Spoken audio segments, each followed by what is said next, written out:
In state court, if you're arrested for a crime which is not punishable by a maximum of life in prison, then you're entitled to bail as a matter of right. What that means is that when you go to the jail, there's going to be a standard bond that you'll be permitted to post.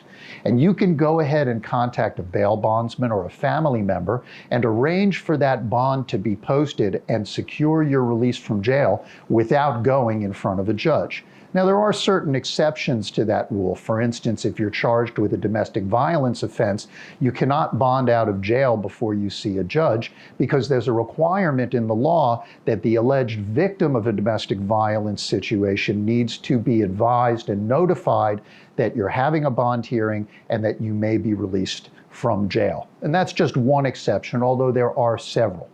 On the other hand, if you're charged in federal court, which is the United States of America versus the defendant, you cannot be released from custody without going in front of the judge and having a hearing.